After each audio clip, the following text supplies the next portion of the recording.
بسم الله الرحمن الرحيم. السلام عليكم ورحمة الله وبركاته. كلنتي wanaagsan oo aan meel kasta adduunka joogtaan walaaleyga sharafta leh ku soo dhawaada barnaamijka arrimaha qoyska. Maanta waxaan ka hadli doonaa arrin la yaab leh. Arrintaas waxa laga yaabaa qof dad badan inay garan karaan isla markaana ay dib ku hayso. Arrintaas waxa weeye lamaanaha kala shakiya oo ma taqaana shakiga kala qaada. Gaar ahaan waxay ugu daran tahay marka ninka uu gabadha ka shakiyo. Nin masayr galay ama nin shakiyay wallahi nin nolol la wadaagi kara ma ahan. gabadha la qaatay oo xoogaa la iska dejin karaa la sabi karaa laakiin in haduu gabadha ka shakiyo horta gabadhaas gacan bay gashay malageed baa galay dibna uma yara waxaan rabaa in halkan kaga hadlo sababta keenta shakiga walaalayaal waxyaalo badan ayaa keena waxa dhici karta gabadha laga shakiyo inay ayada sabab u tahay oo ma taqaana ay la timaado ficil muujin kara inuu ninkan ka shakiyo taas way dhacdaa laakiin taasi ma badna waxa dhibaatada ka jirta gabdha oo aan wax dambi asuubinin wax qalad aan suubinin in dusha aad laga saaro oo maanta dhan la maago oo wali aflagaado lagu daro walaalayaal waxa jira dad guri ku wada nool oo xaaskiisa ka shakiya wuxuu ka shakinaya guriga in la soo galay masayr ayaa ku dhacaya gabadhii wuxuu isleeyahay telefoonka ka qaban weysa telefoon kale ay ku hadlaysay 24 saac wuxuu baaraya email-ladeeda facebookeeda teleefoonadeeda ayuu baaraya gabadhii marka waxa ku dhacay shaki iyo kadeed iyo boofis telefoonka ka qaban weysa soo wacaya wuxuu leeyahay naya telefoonka ka qaban weysay waxa weeye niman kale la hadlaysay qaarkood waxay gaareen been ay yiraahdaan hebel baa la hadlaysay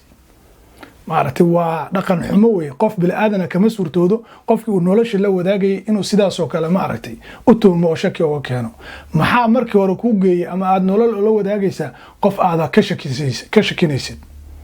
waxaad ogaataa marka shakigaas inuu shaydaan ka yimaaday sidoo kale waxa sabab u ah qofka oo akhrista ama badiya akhriska khiyaanada waxyaalaha isdawmarinta dadka dhaqanka xun qofka markuu waxyaalahaas badsado asagana ku dhacaysa dad walaalayaal waxa jira gurigooda xataa daaqada aan istaag karin oo gabadha haday daaqada istaagto wuxuu leeyahay nin baad fiirinaysi magaalada haday soo raacaan wuxuu leeyahay naaya maxaa nimanku fiirinaysa hada gabadhaas waa ka alleedka alla dhibaatadaasna way jirtaa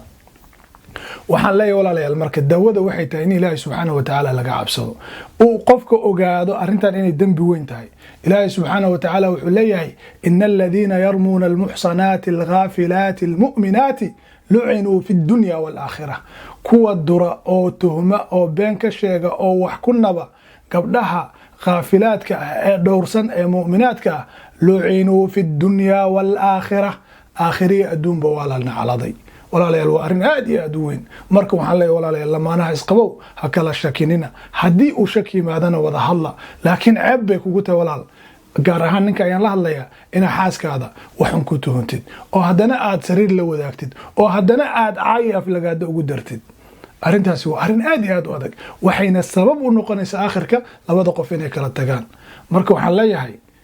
gabadhan Ilaahay subhanahu wa ta'ala ayay caabudaysaa adigu kuma caabudayso ayadoo qof weyn oo inta leeg ayaad guursatay adigaba shalay adiga ayay ku dooratay haddii ay nafteeda kugu aamintay oo aad la aqal gashay oo ay xaaskaada noqotay ay noqotay qof nolosha kula qaybsanayso inaad dhibkaas u geysatid oo aad niyadda ka dishid oo aad erayo xun ku tiraahdid oo aad nafta kadeed ku ridid waa wax aad iyo aad looga maartay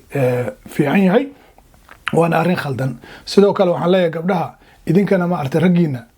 u tura oo ma aragtaan xariis u suubiya oo u samra oo ka dhaadhiciya inaysan waxba jirin ninku masayr hadaa aragtidna dhinac positive ka fiiriyo waa ninku jecel laakiin haday gaartay xaaladan ka soo sheekeynay aad iyo aad ay u adag tahay waxaana markaas la rabaa in laga wada hadlo miiska wada hadalka la yimaado xal ma noqonayso inaad wax walba dartiisu joojisid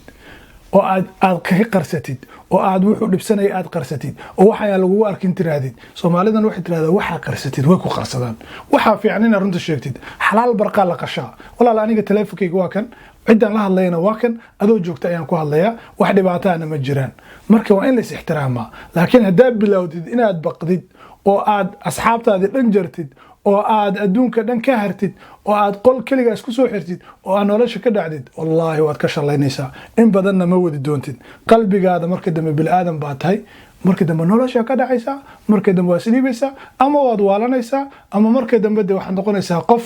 cabsi ku nool adduunkana waxa ugu daran inaad cabsi ku nooshay ninkan ama gabadhan ay qabtaan shalay ay isbarateen idinku dad waaweyn ay isbarateen marka waa inuu qof walba aqligiisa isticmaalaa lana is ixtiraamaa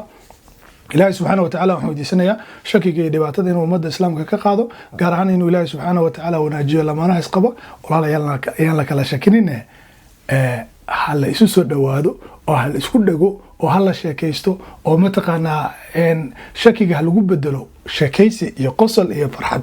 والسلام عليكم ورحمة الله وبركاته.